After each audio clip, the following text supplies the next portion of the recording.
सभी को जय मसीह की। आशा करती हूँ कि परमेश्वर के अनुग्रह से आप लोग भले चंगे होंगे और परमेश्वर का धन्यवाद हो कि एक बार फिर से हम प्रभु के साथ सहभागिता करने पाए। पिछली वीडियो में मैंने आपके साथ वचन शेयर किया था लालच के ऊपर, और उसमें मैंने आपको गेहजी के बारे में बताया था, जिसने लालच में आकर नामान से जो उसको लेना नहीं चाहिए था वो उसने लिया। यानी उसने चांदी का लालच किया, जो उसके गुरु ने, एलीशा ने मना कर दिया था जिस चीज़ के लिए, उसने उस चीज़ का लालच किया। और हमने इस बारे में जाना था कि जब उसने छल करके, कपट करके और जिस चीज़ को उसे नहीं लेना चाहिए था उसने उसको लिया, तो किस तरीके से उसके ऊपर नामान का कोढ़ भी आया। आज मैं उसी चीज़ को कंटिन्यू रखूँगी और आज हम उसी वचन पर ध्यान करेंगे, लालच के ऊपर।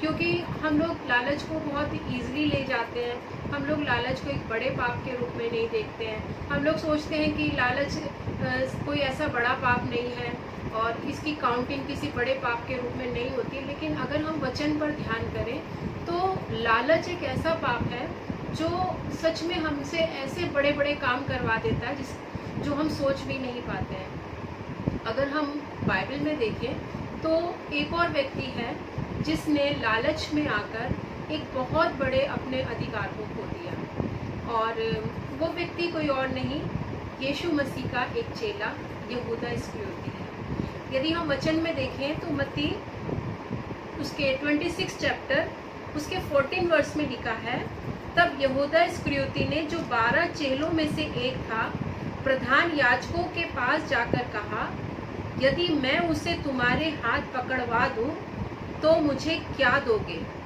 उन्होंने उसे 30 चांदी के सिक्के तोलकर दे दिए।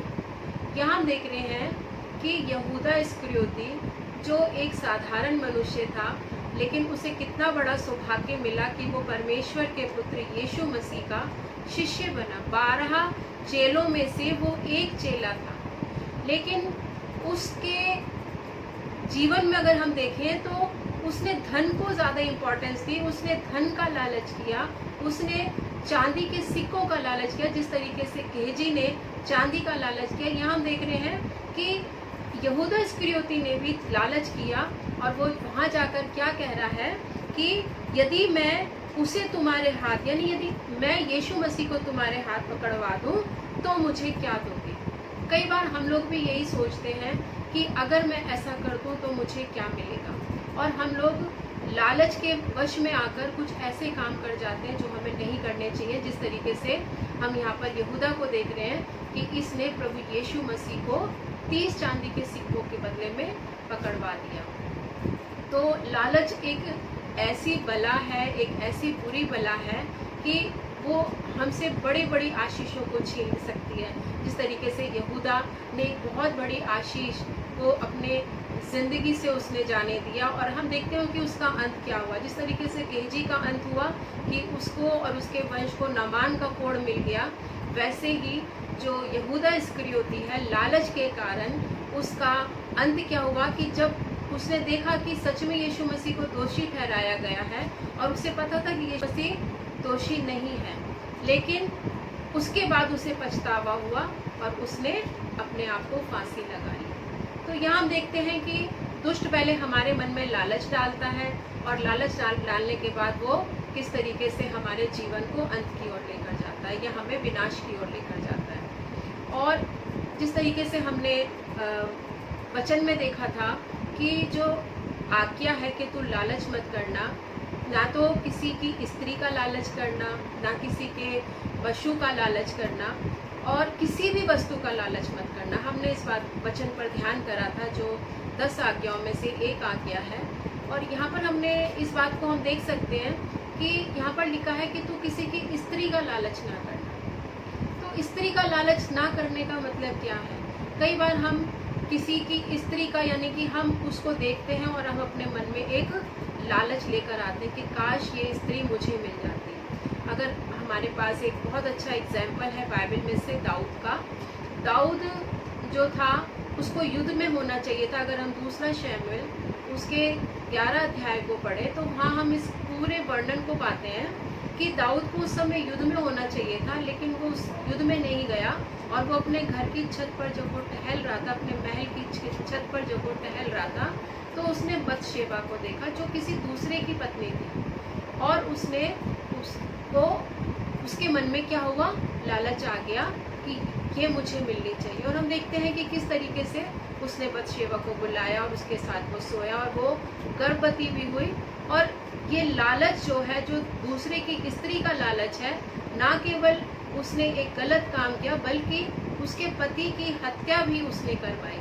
तो लालच, जिसको हम बहुत छोटी बात समझते हैं, लेकिन वही लालच जो है हमसे कितने बड़े बड़े ऐसे काम करवा देता है जो हमें लगता है कि हम ऐसा कभी नहीं कर सकते हैं। तो लालच एक बहुत छोटी चीज़ है, लेकिन हमें ध्यान रखना है कि हम इसको अपनी ज़िंदगी में आने ना दें। मैं आपके सामने जो हमारी 10 आज्ञाएं हैं, मैं आपके सामने शेयर करना चाहूँगी कि हर एक जो आज्ञा है, अगर हम उस आज्ञाओं पर चलना चाहते हैं, तो ये जो लालच है, ये लालच हमें उस आज्ञाओं पर चलने से भी रोकेगा। किस तरीके से रोकेगा, आइए हम उस पर ध्यान करेंगे। हम लोग यदि निर्गमन की पुस्तक उसके 20वें अध्याय में देखें, तो जो पहली आज्ञा है वो है कि मैं तेरा परमेश्वर यहोवा हूँ, जो तुझे दासत्व के घर अर्थात मिस्र देश से निकाल लाया हूँ। तो मुझे छोड़ दूसरों को ईश्वर करके ना मानना। तो पहली आज्ञा है, तू मुझे छोड़ दूसरों को ईश्वर करके ना मानना। कैसे लालच हमें इस आज्ञा को तोड़वा सकता है, वो इस तरीके से, क्योंकि हम क्या करेंगे, हम लालच के कारण हम परमेश्वर की जगह ऐसी चीज़ों को इम्पोर्टेंस देंगे जो हमें परमेश्वर से ज़्यादा प्यारी लगती हैं, जैसे कि धन है, संपत्ति है, या जिस तरीके से हमने देखा कि किसी वस्तु का लालच ना करना। क्योंकि अगर हम किसी दूसरी वस्तु को परमेश्वर से पहले स्थान पर रख रहे हैं, यानी हम उस चीज़ के मन में हमारे लिए एक लालच है कि नहीं, ये पहले मेरे लिए होनी चाहिए, तो हमने उसको अपना ईश्वर बना लिया है।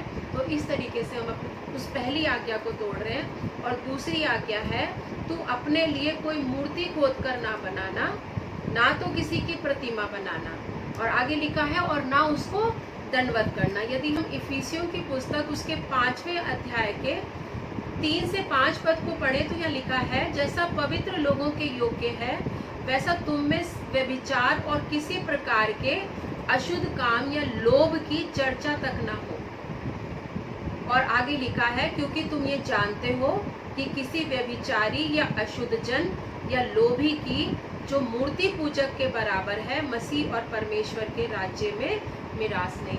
यहाँ पर साफ लिखा है, जो लोग लालच करते हैं उनकी तुलना जो है वो मूर्ति पूजक से की गई है। तो जबकि दूसरी आज्ञा है, क्या है कि हमें परमेश्वर ने कहा है कि तुम कोई मूर्ति खोद कर ना बनाना। हम कह सकते हैं कि नहीं, मैं कोई मूर्ति खोद कर मैंने नहीं बनाई है, मैं किसी मूर्ति के आगे दंडवत नहीं कर रहा हूँ। लेकिन इफिसियों 3:5 में जो वचन बता रहा है कि जो लोभी व्यक्ति है वो एक मूर्ति पूजक के बराबर है। और तीसरी आज्ञा में हम किस तरीके से लालच के कारण हम उस आज्ञा को तोड़ते हैं। तीसरी जो आज्ञा है वो है कि तू अपने परमेश्वर का नाम व्यर्थ ना लेना। हम किस तरीके से परमेश्वर का नाम व्यर्थ लेते हैं, क्योंकि कई बार ऐसा होता है कि हम अपनी बात को सही ठहराने के लिए परमेश्वर के नाम की शपथ भी खाते हैं।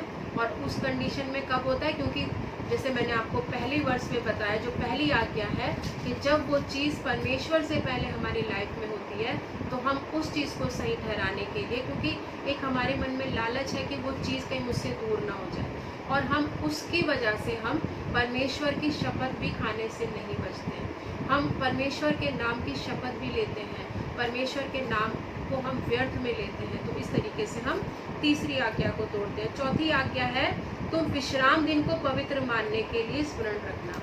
तो यहाँ पर साफ साफ लिखा है कि 6 दिन जो है वो परमेश्वर ने हमारे काम के लिए बनाए, और 7वां दिन जो है वो विश्राम दिन के रूप में पवित्र मानना है। लेकिन हम लोग क्या करते हैं, हम लोग अब धन के लालच में उस दिन भी हम परमेश्वर के पास न जाकर, परमेश्वर के साथ संगति ना करके, बल्कि हमें इतना लालच होता है कि नहीं, अगर मैं इस दिन काम नहीं करूँगा तो मुझे मेरे पास पैसे की कमी हो जाएगी, मुझे पैसा चाहिए, चर्च हम बाद में चले जाएंगे, उसको हम बाद में रखते हैं, लेकिन सबसे पहले हमारे अंदर ये होता है कि नहीं, मुझे धन कमाना है। तो ये जो लालच है, इसके कारण हम इस आज्ञा को भी पूरा नहीं कर पाते हैं। फिर है तू अपने पिता और अपनी माता का आदर करना। हम आजकल देख रहे हैं कि बहुत सारे केसेस ऐसे हो रहे हैं कि बच्चे अपने माँ बाप पैसे के कारण, संपत्ति के कारण, प्रॉपर्टी के कारण वो अपने माँ बाप को आदर करने की बात तो अलग है, कई बार हमने ऐसे केसेस भी सुने हैं कि वो अपने माँ बाप का मर्डर तक कर देते हैं। तो लालच के कारण इस आज्ञा को भी तोड़ा जाता है। फिर अगली आज्ञा है तू खून ना करना। हम देखते हैं कि प्रॉपर्टी के लालच में कितने लोग जो है वो हत्या करते हैं, खून करते हैं। तो ये लालच के कारण ही लोग इस आज्ञा को भी तोड़ते हैं। फिर है तू व्यभिचार ना करना। व्यभिचार मतलब कि वही है तो किसी की स्त्री का लालच ना करना। तो जब हम किसी की स्त्री का लालच करते हैं तो हम व्यभिचार कर रहे हैं। जिस तरीके से हमने दाऊद के केस में देखा कि उसके मन में लालच आया, उसने बतशेबा को देखा और उसके बाद उसने उसके साथ व्यभिचार किया, और हम इस तरीके से इस आज्ञा को भी तोड़ते हैं। फिर जो अगली आज्ञा है तू चोरी ना करना। लालच के कारण ही इंसान चोरी करता है। हम उसको मजबूरी का नाम दे सकते हैं, लेकिन कई बार इंसान की जो भूख है वो इतनी बढ़ जाती है, कई बार उसे लगता है कि नहीं, ये चीज़ मुझे मिलनी चाहिए, ये दूसरे के पास क्यों है, और उस लालच में आकर वो चोरी करता है। और इस तरीके से हम इस आज्ञा को भी तोड़ते हैं। फिर है तो किसी के विरुद्ध झूठी साक्षी ना देना, जो अगली आज्ञा है। तो हम देखते हैं कि लोग पैसे के लालच में झूठी गवाही तक देते हैं। तो इस तरीके से इस आज्ञा को तोड़ा जाता है लालच के कारण। और जो आखिरी है वो है तो किसी के घर का लालच ना करना। तो यही वाली बात है जो मैं आपसे कहना चाह रही हूँ कि जो मैंने अभी आपके सामने सारे जो 10 आज्ञाएं हैं और 10 आज्ञाओं को मैंने लालच के साथ जो कनेक्ट किया, मैं ये आपको बताना चाह रही हूँ कि लालच के कारण इंसान सारी परमेश्वर की आज्ञाओं को तोड़ रहा है। जिसको वो सोच रहा है कि लालच कोई बड़ी बात नहीं है, मन की एक फीलिंग है, मेरे मन में लालच आया, लेकिन आपके मन के अंदर वो विचार आया, और जब आप उस विचार को अपने अंदर उसको जड़ पकड़ने दे रहे हैं, तो फिर आप इस तरीके से परमेश्वर की सारी आज्ञाओं को तोड़ भी रहे हैं।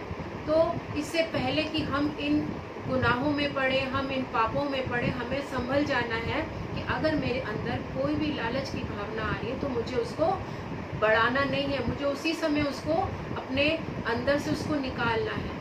क्योंकि अगर मैंने इसको बढ़ने दिया तो मैं व्यभिचार भी कर सकता हूँ, मैं खून भी कर सकता हूँ, मैं चोरी भी कर सकता हूँ। तो लालच जो है, हमने इस बात को देखा कि लालच के कारण इंसान कुछ भी कर सकता है। तो मुझे आशा है कि आपको इन वचनों से आशीष मिली होगी। जिस तरीके से हमने आज देखा, गेजी के बारे में हमने जाना, हमने यहूदा के बारे में जाना, हमने दाऊद के बारे में जाना, तो हमने इस बात को देखा कि किस तरीके से इन लोगों ने लालच किया, और लालच के बाद इनके जीवन में किस तरीके से परेशानी आई, दुख आई, और परमेश्वर नहीं चाहता कि हम इस तरीके का जीवन बिताएं। इसलिए उसने हमें 10 आज्ञाएं दी, और उसने हमें अपने वचन दिए, उसने हमें अपने नियम दिए, उसने हमें ये बाइबल दी है। और इस बाइबल पर जब हम ध्यान करते हैं, जब हम इन वचनों पर ध्यान करते हैं, तो हमें सच में भय रखना चाहिए कि हम इस तरीके के पापों में ना पड़े, इस तरीके से अपने अंदर उन चीज़ों को ना आने दें जो हमें बड़े पाप की ओर लेकर जाए। लालच भले ही छोटा सा पाप लगता है, लेकिन ये हमें बड़े पापों की ओर लेकर जाता है। परमेश्वर आप सभी को आशीष दे। आइए हम प्रार्थना करें। धन्यवाद के साथ प्रभु जी हम आपके पास आते हैं और आपका धन्यवाद करते हैं। आपने हमें प्रभु जी सिखाया कि हम अपने अंदर किसी भी तरीके से लालच को ना आने दें प्रभु जी, क्योंकि लालच ऐसा पाप है प्रभु जी जो हमें बहुत बड़े बड़े गुनाहों की ओर लेकर जाता है, जो हमसे प्रभु जी उन 10 आज्ञाओं को तोड़वाता है प्रभु जी। इसलिए हम आपसे विनती करते हैं अपने हर एक बहन भाई के लिए, अपने लिए प्रभु जी, कि प्रभु जी हमारे मनों को प्रभु जी, हमारे विचारों को प्रभु जी आप पवित्र रखें प्रभु, ताकि ये जो लालच की भावना है प्रभु जी किसी भी तरीके से, जैसे आपके वचन से हमने देखा कि हम किसी भी चीज़ का लालच ना करें, ना तो किसी के घर का, ना किसी के पशु का, ना किसी के संपत्ति का, ना किसी की स्त्री का। प्रभु जी हम इन वचनों को प्रभु जी अपने अंदर जड़ पकड़ने दें प्रभु जी, और सच में प्रभु जी हम किसी भी बात का लालच ना करें।